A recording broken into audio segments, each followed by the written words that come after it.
Hello students, so I welcome all of my YouTube channel Rathore classes Mirzaganj. जी हाँ दोस्तों, तो मैं आप लोग के सामने एक नए टॉपिक के साथ फिर आया हूँ। आज हम लोग राइबोसोमल आरएनए के बारे में बात करेंगे। इसी को बोलते हैं आरएनए। जैसे कि पिछले वीडियो में ही बताए थे टाइप ऑफ आरएनए। क्या बताए थे? Type of RNA. तो आप लोग बताइए कि कितने प्रकार का आरएनए होता है। 3 प्रकार का होता है। कौन कौन? RNA, tRNA, mRNA. 3 प्रकार के होता है। आरएनए को बोलते हैं राइबोसोमल आरएनए, एमआरएनए को बोलते हैं मैसेंजर आरएनए और टीआरएनए को बोलते हैं ट्रांसफर आरएनए। इसके पहले वाले वीडियो में यही देखे थे और तीनों के काम देखे थे। कौन कौन ज़्यादा स्टेबल है, कौन कौन कम स्टेबल है, ये भी देखे थे। ठीक है ना। तो आज हम डिटेल से बात करेंगे हर एक आरएनए के बारे में। जैसे कि आरएनए का 3 प्रकार था, तो पहला आरएनए पढ़ा रहे हैं आरएनए, यानी कि इसको बोलते हैं राइबोसोमल आरएनए। क्या बोलते हैं? Ribosomal RNA. इसी को आरएनए भी बोलते हैं, आरएनए। ठीक है ना, कोई दिक्कत नहीं। तो आज इसी के बारे में पढ़ने वाले हैं। तो आरएनए को बोलते हैं सबसे पहले राइबोसोमल आरएनए। बोलते क्या है? Ribosomal RNA. ठीक है, इससे समझ में आ रहा है कि हमको इस आरएनए को क्या बोला जाएगा? राइबोसोमल आरएनए बोला जाएगा। मतलब क्या हुआ? जब भी प्रोटीन या पॉलीपेप्टाइड चेन बनना होता है, तो ये मान लीजिए एमआरएनए क्या है? एमआरएनए है। तो इस पर क्या होता है? बहुत सारे राइबोसोम आकर के जुड़ते हैं, बहुत सारे राइबोसोम आकर के जुड़ते हैं, बहुत सारे राइबोसोम आकर के जुड़ते हैं। यानी कि पॉलीराइबोसोम जुड़ता है तभी पॉलीपेप्टाइड का चेन बन पाता है, तभी प्रोटीन का निर्माण हो पाता है। ऐसे नहीं होगा। तब आरएनए जुड़ता है, राइबोसोम जुड़ता है। किस पर जुड़ता है? एमआरएनए पर जुड़ता है। तो सबसे पहले बता दें कि इसमें होगा राइबोसोमल आरएनए में अलग अलग देखेंगे। एक प्रोकैरियोटिक में देखेंगे, दूसरा यूकैरियोटिक में देखेंगे। तो सबसे पहले आप लोग क्लास 11th में पढ़े होंगे या 9th में पढ़े होंगे तो कि प्रोकैरियोटिक में 70s राइबोसोम होते हैं और यूकैरियोटिक सेल में 80s राइबोसोम होते हैं, सेल के न्यूक्लियस के अंदर होते हैं। ठीक है ना। तो वही लिखे हैं हम लोग। प्रोकैरियोटिक के अंदर में कितना राइबोसोम है? 70s राइबोसोम है। और यूकैरियोटिक में वही बात करें तो 80s राइबोसोम है। अब इसमें होता क्या है? इसके 2 सब यूनिट होते हैं। इसके 2 सब यूनिट होते हैं। कौन कौन? यहाँ पर बहुत सारा कन्फ्यूज़न भी होता है। क्या क्या कन्फ्यूज़न होता है? जैसे कि हमने इस 70s को दो सब यूनिट में बांटा, तो एक सब यूनिट 50 ईयर्स लिख दिए, दूसरा 30 ईयर्स लिख दिए। तो वो लोग कन्फ्यूज़न हो जाता है और इसको जोड़ने का प्रैक्टिस करता है कि अरे यार 50-30 तो 80 होना चाहिए, तो यहाँ पर 70 दिया हुआ है। उसी तरीके से यूकैरियोटिक में 80s राइबोसोम है, तो इसके 2 सब यूनिट हैं 60 और 40। जब स्टूडेंट लोग इसको क्या करता है? जोड़ता है, 60 और 40 को 100 जोड़ देता है, 60 और 40 को 100 जोड़ देता है। लेकिन यहाँ पर तो है 80s राइबोसोम। ऐसा हम भी करते थे, ये गलती हम भी करते थे, लेकिन अब आप लोग को नहीं करना है। ये गलती नहीं करना है। क्यों ऐसे बताते हैं? क्यों होता है, इसका रीज़न बताते हैं। देखिए इधर होता क्या है। मान लीजिए आरएनए का ये राइबोसोम का ये बड़ा सब यूनिट है। कैसा सब यूनिट है? ये राइबोसोम का एक बड़ा सब यूनिट है जिसको बोल रहे हैं हम 50s। क्या बोल रहे हैं? 50s। और एक है 30s वाला। क्या है? एक 30s वाला। इस तरीके का है 30s। इस तरीके का क्या है? 30s है। होता क्या है, ये दोनों आपस में मिल करके इतने भाग में क्या कर जाते हैं? ओवरलैप हो जाते हैं। ओवरलैप मतलब एक दूसरे के ऊपर चढ़ना, एक दूसरे के ऊपर चढ़ना।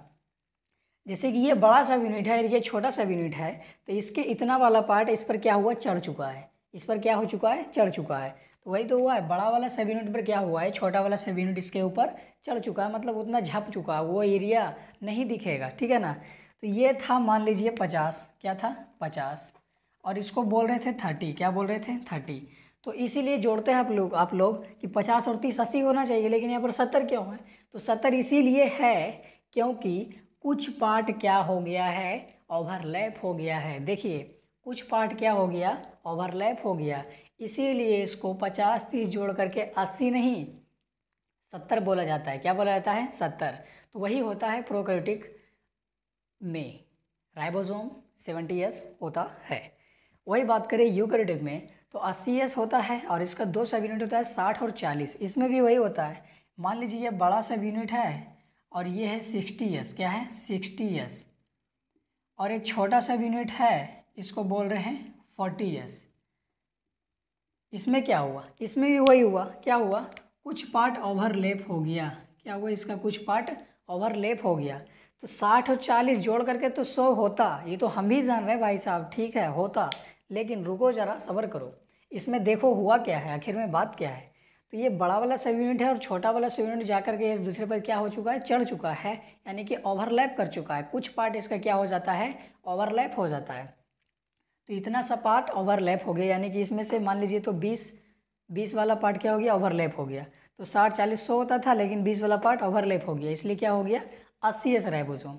वही बात करें इसमें तो प्रोकैरियोटिक में तो 50 और 30 80 होना चाहिए, लेकिन 70 क्यों हो रहा है, क्योंकि कुछ पार्ट यानी कि 10 पार्ट क्या हो गया, ओवरलैप हो गया। ठीक है, तो आज आप लोगों को क्लियरिटी से समझ में आया होगा कि प्रोकैरियोटिक में 70s राइबोसोम होता है और यूकैरियोटिक में 80s राइबोसोम होता है, और वही उसके सब यूनिट में क्या लोचा है, उसके सब यूनिट में क्या लोचा है। इसके दो सब यूनिट होते हैं, एक 50s एक 30s, और इसके दो सब यूनिट होते हैं 60s एंड 40s होते हैं। ठीक है, इसको जोड़ना नहीं है, क्यों नहीं जोड़ना है बता दिए। ठीक है, आगे बात करते हैं, इसके और भी यूनिट होते हैं, क्या होते हैं, इसके और भी यूनिट होते हैं, बहुत छोटे छोटे यूनिट होते हैं, और कई सारे प्रोटीन भी होते हैं, क्या होते हैं, प्रोटीन भी होते हैं। तो चलिए देखते हैं, सबसे पहले बड़ी सब यूनिट की बात करते हैं। बड़ी सब यूनिट की तो उसमें 23S और 5S का दो छोटा छोटा यूनिट होता है और प्रोटीन होता है। ठीक है, याद करना है।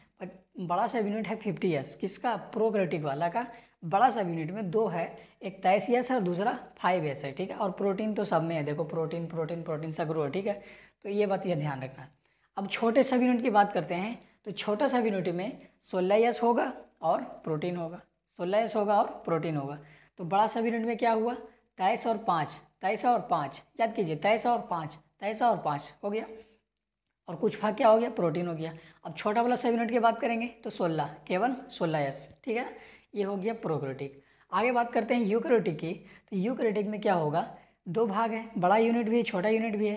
तो बड़ा यूनिट में तीन तरह का, 28S, 5.8S और 5.5S, तीन प्रकार के। लेकिन प्रोकैरियोटिक के बड़ा सब यूनिट में दो ही था, 23 और 5, लेकिन यूकैरियोटिक के बड़ा सब यूनिट में तीन है, 28 है, 5.8 है और 5.5 है। इस तीनों प्रकार के राइबोसोम पाए जा रहा है, इसके छोटे यूनिट पाए जा रहे हैं, और साथ में क्या है, प्रोटीन है। ये तो हो गया बड़ा यूनिट। अब बात करते हैं यूकैरियोटिक की छोटा यूनिट के, यानी कि 40 वाले यूनिट का कितना बटा होता है, सिर्फ एक, 18S, क्या 18S और प्रोटीन।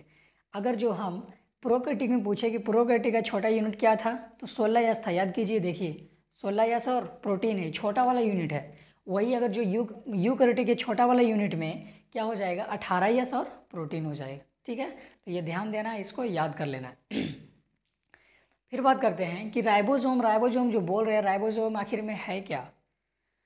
राइबोसोम जो है प्रोटीन सिंथेसिस में इन्वॉल्व होता है, इसमें इन्वॉल्व होता है, प्रोटीन सिंथेसिस में इन्वॉल्व होता है, यानी कि प्रोटीन का निर्माण जब भी होगा तो राइबोसोम का होना जरूरी है, क्योंकि mRNA पर राइबोसोम ही लगता है और पॉलीन्यूक्लियोटाइड चेन बन करके क्या बनाता है, प्रोटीन का निर्माण करता है। ओके, तो राइबोसोम एक चपत्ती के दाने आकार का होता है, बहुत ही छोटा सेल ऑर्गेनेल्स है, चाय पत्ती के दाने के जैसे आकार होता है। ठीक है ना, 15 से 20 माइक्रोमीटर इसका आकार होता है, साइज होता है, और ये प्रोटीन बनाने में क्या करता है, मदद करता है।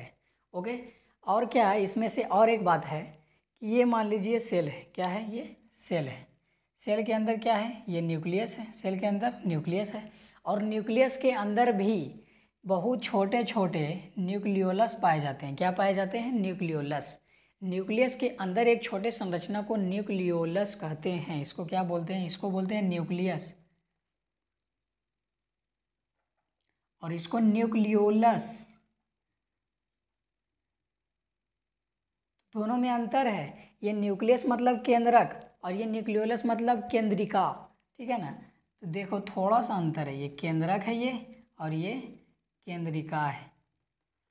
तो केंद्रक के अंदर पाए जाने वाले छोटे छोटे संरचना को, छोटे छोटे ऑर्गेनेल को केंद्रिका बोलते हैं। ओके, ये 11th वाले को सीखना चाहिए था, लेकिन आपको भी सिखा रहे हैं क्योंकि यहाँ पे आ गया है। ठीक है ना, तो क्या होता है, देखो आरएनए के 3 प्रकार होते हैं, आरआरएनए, एमआरएनए और टीआरएनए। तो हम बताना ये चाह रहे हैं कि आरआरएनए जो होता है वो न्यूक्लियोलस के अंदर होता है।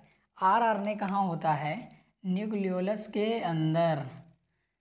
आरआरएनए कहाँ होता है? न्यूक्लियोलस के अंदर। आरआरएनए कहाँ होता है? न्यूक्लियोलस के अंदर। और ये सब जो है ये मान लीजिए एमआरएनए है, ये मान लीजिए टीआरएनए है। तो क्या आपको टीआरएनए और एमआरएनए कहाँ दिख रहा है?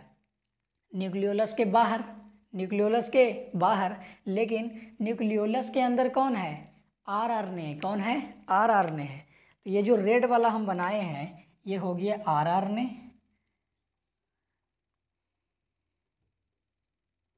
और ये जो साइड में दो ब्लैक वाला बनाए हैं वो क्या है? एक है एमआरएनए और एक है टीआरएनए। तो यहाँ पे आपसे सवाल किया जा सकता है कि आरआरएनए का लोकेशन क्या होता है, आरआरएनए कहाँ होता है? तो बोलना है न्यूक्लियस के अंदर एक संरचना पाया जाता है न्यूक्लियोलस, उसी में आरएनए होता है। यानी कि सीधा जवाब न्यूक्लियोलस के अंदर आरएनए होता है। कहाँ होता है? न्यूक्लियोलस के अंदर। लेकिन हम बात करें कि एमआरएनए और टीआरएनए कहाँ होता है, तो न्यूक्लियोलस के वो बाहर होता है। ठीक है ना, देखो यहाँ न्यूक्लियोलस के बाहर है। तो ये था राइबोसोमल आरएनए के बारे में जानना था। अब इसी तरह से टीआरएनए पढ़ेंगे, उसके बाद एमआरएनए पढ़ेंगे और टाइप ऑफ आरएनए खत्म हो जाएगा। फिर नए टॉपिक की शुरुआत करेंगे। ओके, तो मिलते हैं अगले वीडियो में, तब तक के लिए धन्यवाद।